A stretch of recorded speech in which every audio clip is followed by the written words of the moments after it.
Healing is not about forgetting. It's not about letting go in the simplistic sense that people often suggest. And it's definitely not about suppressing your emotions or pretending everything is fine.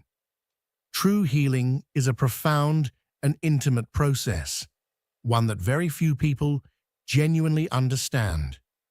In this video, we're going to unveil the hidden truths about this inner journey, truths that no one seems to talk about. Carl Jung, one of the most influential figures in psychology, once said, "What you resist not only persists, it dominates you, but what you accept transforms you." And that's the foundation of real healing. But how do we actually apply that wisdom in real life? How do we take our pain and, instead of allowing it to destroy us, use it as fuel for our transformation?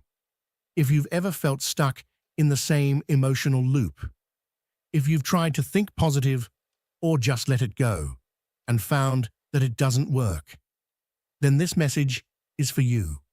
Stay with us until the end, because we're going to reveal the most important step in the healing journey, the one that most people overlook entirely. Let's begin with this hard truth. You cannot heal what you refuse to acknowledge. This is the first and most common mistake people make when trying to heal. We deny, suppress, or downplay our pain. Why? Because from an early age, many of us were taught to be strong. We were told not to cry, to move on quickly, to get over it, and keep going. But what we don't face, what we bury in the shadows, continues to control our lives from behind the scenes. Jung referred to this hidden aspect of ourselves as the shadow, that part of the psyche where we store everything we've rejected or denied about ourselves, our anger, our fear, our trauma, our grief. We think that by pushing it down, we're getting rid of it. But in truth, we're only giving it more power. So how can you tell if you're denying your pain? You overreact to small things and don't understand why. You avoid thinking about certain memories because they make you uncomfortable or bring emotional pain. You feel a constant emptiness, a void you can't explain. You find yourself repeating the same destructive patterns in relationships, in your career, in your choices. You sabotage your own happiness without knowing why. Here's the simple yet uncomfortable key. You have to be willing to look within. You must stop distracting yourself with work, social media, entertainment, or superficial connections. You must stop numbing the discomfort and instead turn inward, even if what you find there isn't pretty. Carl Jung said, "Until you make the unconscious conscious, it will direct your life, and you will call it fate." This means that if we don't dig deep to identify the origin of our suffering, we are doomed to repeat the same cycles again and again. Why do some people end up in toxic relationships over and over? Why do others keep destroying their own chances of success? Because the wounds that created those patterns were never acknowledged. Unconscious beliefs are running the show. A powerful exercise you can try right now is unfiltered writing. Take a pen and paper and answer these questions honestly. What experiences from my past still hurt? What negative patterns keep repeating in my life? What emotions do I avoid feeling? Writing it down, seeing it with clarity, is an act of courage, because healing doesn't begin when we get over it. It begins the moment we choose to face it, head on. But why is it so hard to face our pain? Because our brain is wired to avoid suffering. It's a survival mechanism. We distract ourselves. We project our hurt onto others. We pretend to be okay.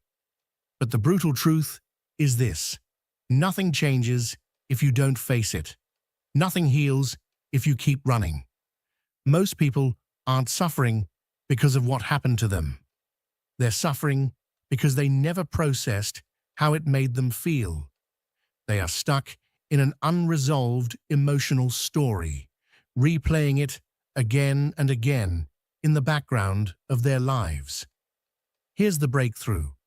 When you finally allow yourself to see and accept your emotional wounds, you start to take back your power. Let that sink in. You cannot heal what you haven't recognized. You can't fix what you refuse to admit is broken. You cannot transform your suffering if you keep denying that it exists. And now, let's go even deeper. Because here comes a truth that will forever shift your understanding of healing. Pain doesn't disappear. It transforms. We've been told that time heals everything, that if you ignore your pain long enough, it will eventually go away, that if you just move on, the past will stop haunting you. But that is one of the biggest lies we've been told about emotional healing. Time doesn't heal. Time hides. What time really does is layer distractions and habits over an open wound. The wound remains, still alive beneath the surface, waiting for the perfect moment to erupt again. And it always does. In a fight, in a breakdown, in an irrational fear, or a repeated mistake. That pain you thought you buried, it was never gone. It was only waiting to be seen. So what's the alternative? You allow it to transform you. Pain is not the enemy. It's a messenger. It's trying to tell you something about yourself. It's showing you where your heart broke so it can be rebuilt, stronger, wiser, and more whole than before. When you stop asking, "Why did this happen to me?" and instead ask, "What is this trying to teach me?" you begin the true path to healing. The goal isn't to never feel pain again. The goal is to learn from it, to grow through it, and to become someone new because of it. Emotional healing is not a straight line. It's not instant. It's not easy. But it's real, and it's worth it. So if you're watching this, and something inside you is stirring, if you feel like there's something within you that's been waiting to heal, then maybe this is your moment. Not to run, not to hide, but to begin. The journey of healing begins with truth. The truth about what you feel, the truth about what you've been through, and the truth about who you're becoming. And that, perhaps, is the most powerful transformation of all. Carl Jung saw it in a completely different way. Pain never truly disappears. It only changes form. It transforms into whatever you allow it to become. And this is where most people go wrong. If you don't take control of your emotional process, your pain will morph into resentment, fear, suppressed anger, into destructive patterns that keep repeating in your life over and over again. But if you learn how to use it, if you truly face it and process it, your pain can turn into something completely different, into wisdom, strength, and growth. Pain is energy. Use it, or it will consume you. Imagine suffering like fire. It can burn you and destroy everything in its path. Or it can forge you into a stronger version of yourself. The difference doesn't lie in the fire, but in how you use it. Think of two people who went through the same traumatic experience. For example, two people who were betrayed by someone they trusted. One of them lets the pain consume them. They become cold, distrusting, incapable of opening up to anyone new. The other, on the other hand, uses the betrayal as a lesson. They learn to read people better, become emotionally stronger, but without losing their ability to love. What changed? The experience was the same, but the way each person chose to transform it was different. The key is not to eliminate the pain, but to decide what you're going to turn it into. The mistake is trying to forget. And that's where most people fail. Most think healing means forgetting. But that's impossible. Your mind doesn't work like that. You can't erase the past. You can't delete painful memories as if they never happened. Trying to forget is like sweeping trash under the rug. You don't see it, but it's still there, rotting. And sooner or later, it spills out into your life. The problem isn't remembering what happened. The problem is the story you tell yourself about it. If every time you think of your past, you feel hate, guilt, or resentment, then your wound is still open. But if you see it as a trial that forged you, if you reinterpret it as the fire that made you stronger, then you begin to turn your suffering into something useful. Exercise. How to transform your pain into growth. If you truly want to heal at the root and turn your pain into strength, do this exercise. Write down your deepest wound. Don't be afraid. Write it with brutal honesty. What marked you the most? What's that wound that still hurts when you remember it? Acknowledge how it's influenced your life. Don't ignore it. How has it affected the way you think, the way you act, the way you love? What patterns has it created in you? Find the hidden lesson. Jung said that within our shadow lies gold. Ask yourself, what abilities did you develop from going through that? How has it made you stronger? What can you learn from that experience?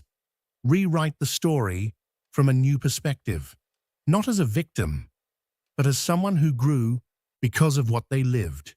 Instead of seeing that experience as a curse, see it as a challenge you overcame. Use your story for something positive. Share what you learned. Help others. Apply the wisdom you gained to improve your life. The power of accepting pain as part of the process. This is where many people get stuck. They think healing means never feeling pain again. And when they realize that it still hurts, they believe they've failed.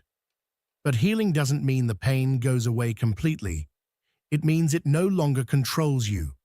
It means you can look back without getting trapped, that you can remember without reliving the suffering, that what happened no longer defines who you are today. Healing is a process, not a destination. Healing is not a magic button. It's not a final point. It's a journey. And on that path, there will be days when you feel like you've made huge progress and others when you feel like you've gone backwards. And that's okay. What matters is to keep moving forward.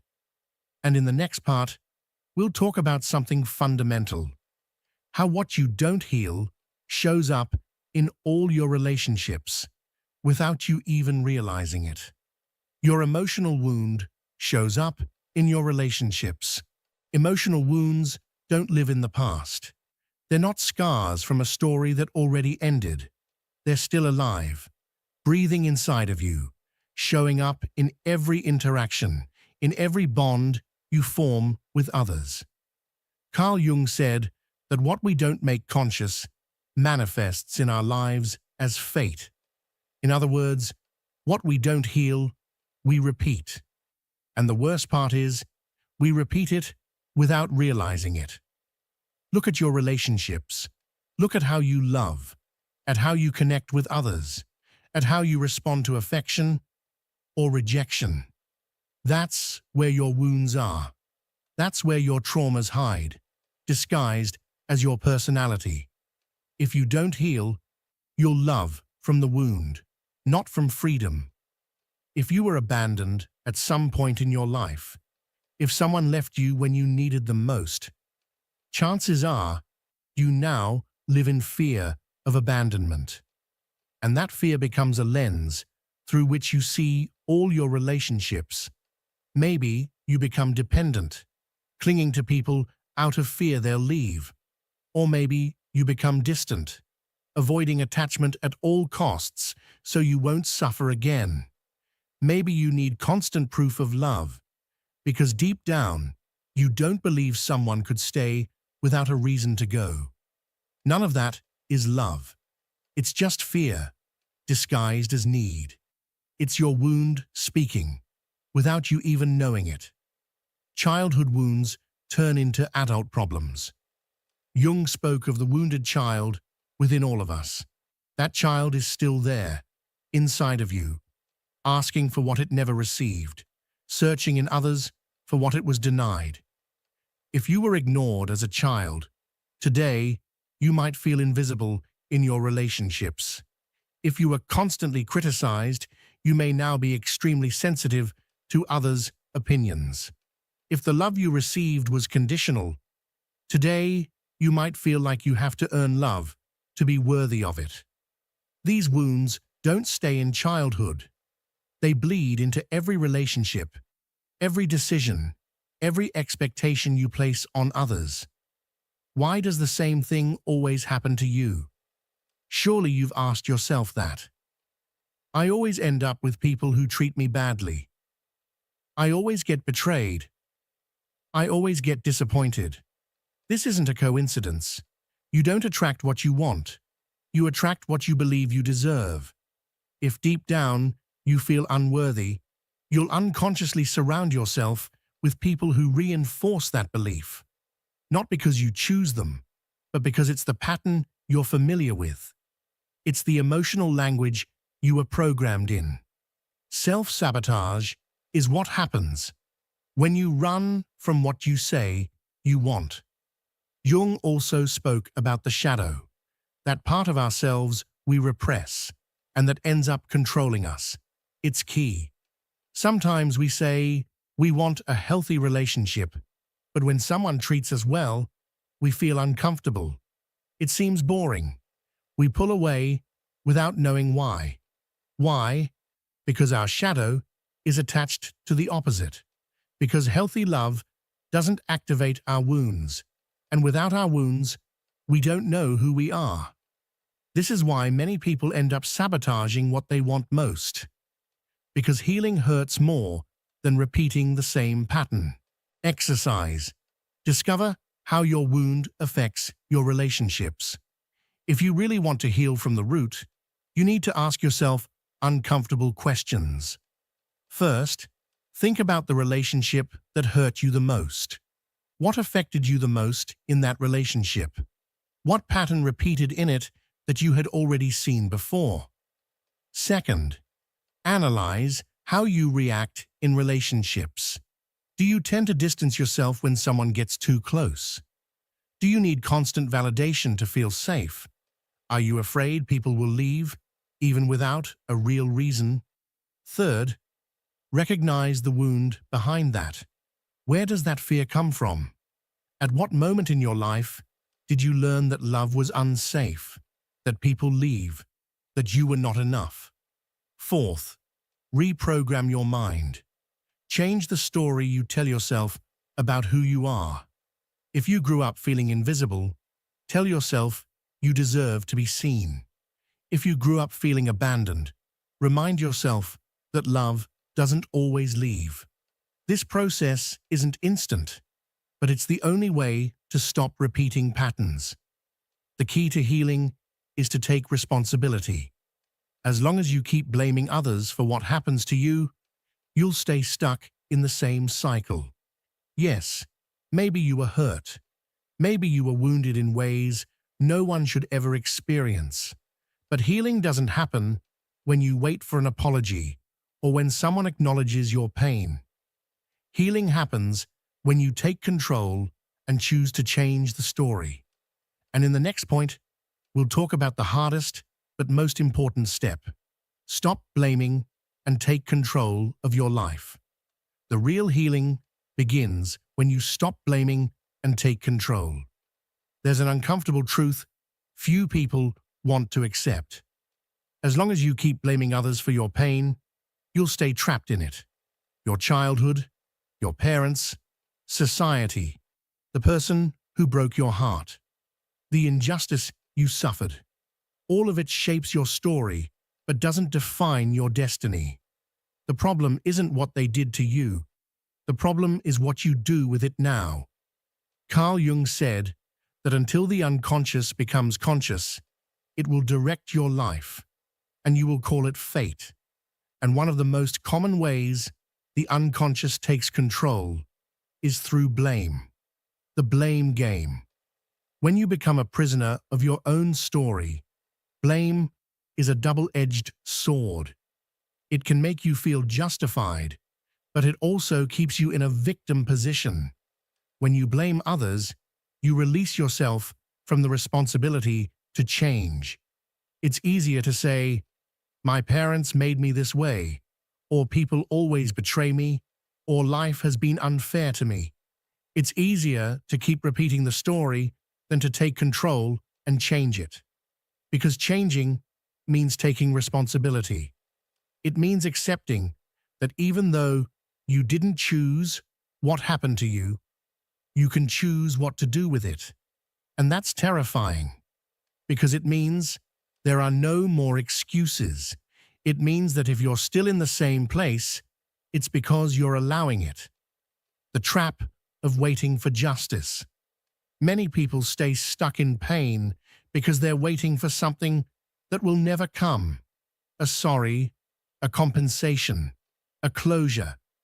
They expect someone to acknowledge the damage they caused. They want life to somehow give them back what was taken. But life doesn't work that way. Healing doesn't come when the world apologizes to you. It comes when you stop waiting for justice and take the reins of your story. Ask yourself, how much longer will you wait for an apology? How much longer will you let the past control your present? How much longer will you let the story you were told define the story you can write? Taking control doesn't mean denying the pain. It's not about ignoring what happened to you or minimizing it. Some wounds are deep, and the pain they caused is real. But there's a big difference between recognizing your pain and allowing it to control you. When you keep reliving what they did to you, you keep giving them power over you. When you base your identity on suffering, you become a prisoner of your own story. When you decide that you won't carry that weight anymore, you reclaim your freedom. The ego and resistance to change. The ego is your worst enemy when it comes to healing. Because healing means admitting that some things you believed were true are not. It means recognizing that maybe you weren't only a victim, but also made decisions that hurt you. It means accepting that even though someone hurt you, you're now the one responsible for still carrying that pain. It means stopping the justification of your suffering and starting to build a new story. The ego doesn't want you to heal. The ego wants you to be right. It wants you to stay in the same narrative forever, because leaving it means facing the unknown. The hardest exercise, owning your part in the story.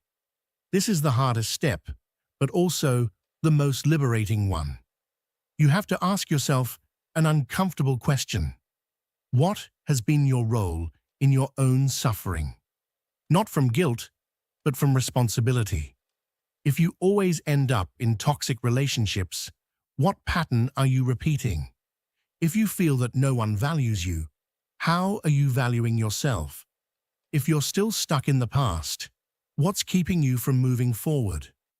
Most people run from this question because they'd rather hold on to the story that they are victims. But true healing happens when you stop seeing the past as a sentence and start seeing it as a lesson. The key, responsibility, is the door to freedom. You can't change what happened to you. You can't change the people who hurt you. But you can change what you do with it. You can keep suffering, or you can learn. You can keep waiting for things to change, or you can start changing them yourself. You can stay stuck in the past, or you can start building the future you deserve. The day you stop blaming and start taking control will be the day you truly begin to heal. And in the last point, we'll talk about the final transformation. Healing isn't about becoming who you were. It's about becoming someone stronger. Many people believe that healing means going back to the person they were before the pain, before the betrayal, before the abandonment, before the disappointment. But that person no longer exists, and holding on to the idea of recovering them only keeps you trapped in an illusion. Healing is not a process of restoration, but of transformation. It's not about going back. It's about moving forward with everything you've learned. Carl Jung said, "There is no awakening of consciousness without pain. Every wound, every loss, every difficult experience is an opportunity to evolve." The problem is, many want to heal without changing. Resistance to change, when pain becomes your identity. Here's the uncomfortable truth.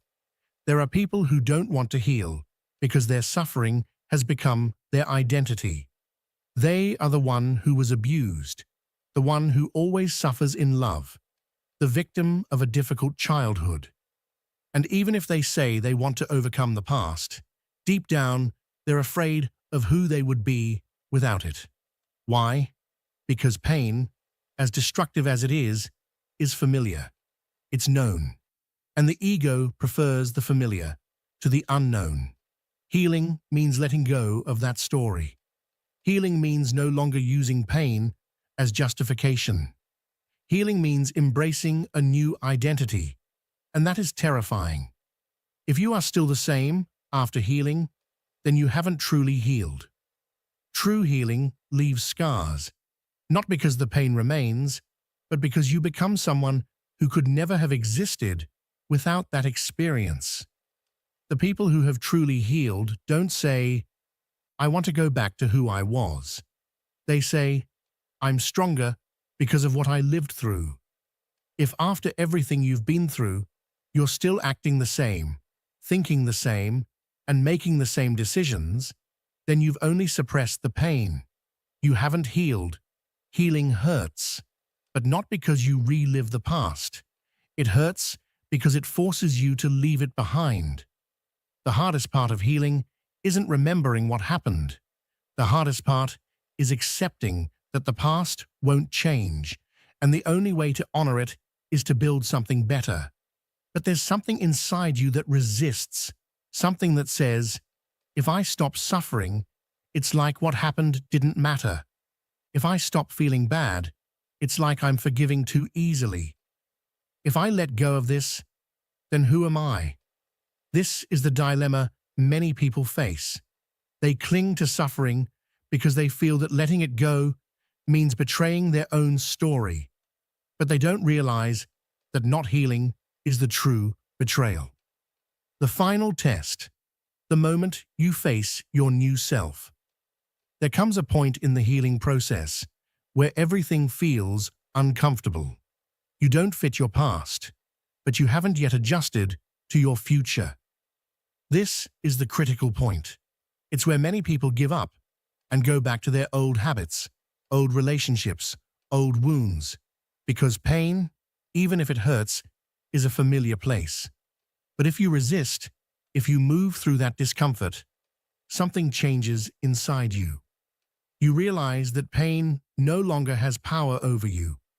The person who used to hurt you no longer affects you the same way. The situation that once broke you now feels like a distant memory. The wound that used to define your life is now just part of your story, not your identity.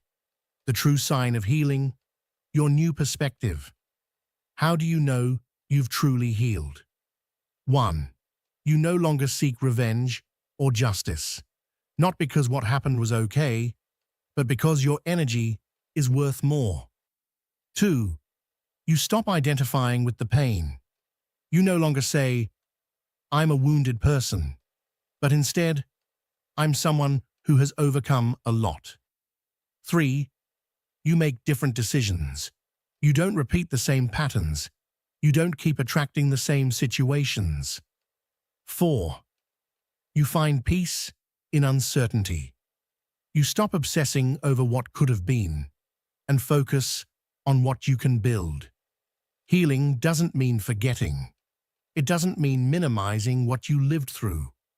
Healing means becoming someone so strong that none of that can define you anymore. The final question: what are you going to do with your story?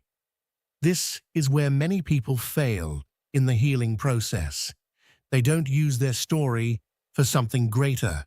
Carl Jung believed that true transformation doesn't come from comfort or ease. It begins the moment you take your deepest pain and choose to turn it into something with meaning. That raw wound, that heartbreak, that darkness you thought would destroy you, can actually become the very material that forges your greatest strength. Some people take their suffering and turn it into breathtaking art. Others use it to heal those walking the same path they once walked alone. And there are those who harness that pain to build a life so fulfilling, so authentic, that it could only have emerged from the ashes of what once broke them. Pain, at its core, is just energy. And like all energy, it demands to be used. You decide whether to use that energy to tear yourself apart, or to create something that never could have existed without it. Healing is the most radical act of rebellion against everything that tried to destroy you. It's a declaration that says, you didn't win. It's choosing to rise when everything inside of you has been shattered. And no, don't aim to return to who you were before the pain. That version of you no longer exists, and perhaps they weren't meant to. The goal isn't to go back. The goal is to become someone entirely new, someone wiser, stronger, deeper. Someone who carries the scars not as signs of defeat, but as proof of their strength, as reminders of the battles they've faced and survived. Healing is not forgetting. Healing is not pretending it didn't happen. Healing is transformation. It's alchemy. It's the slow, deliberate process of turning every wound into wisdom. Every scar you've earned had a purpose. Every moment you stood face to face with your shadow, you grew. You're not the same person who once broke. You are the one who endured, the one who refused to stay down, the one who kept going when it would have been easier to give up. Pain does not define your future. What defines your destiny is what you choose to do with that pain. And today, you are given a choice. You can keep running from it, blaming others, repeating the same old story. Or you can stop, breathe, turn inward, and decide that today is the day you take full ownership of your healing. You are not powerless. You never were. Today is the day you rise from the ruins. Today is the day you decide, I will no longer be a prisoner of my past. I will use it to shape the future I truly deserve. In the comments, write, I transform my pain into power. Let it be your commitment, your promise to yourself and to the world. And if you've made it this far, it's because something inside you is ready for change, ready for a life you don't have to run from. A life of purpose, peace, and personal truth. But this is just the beginning. Click on the next video. It will leave you speechless and take you even deeper on this journey of transformation. Subscribe and turn on notifications so you don't miss the content that can actually shift your entire perspective. Your life can change. Your healing is possible. We'll see you in the next video.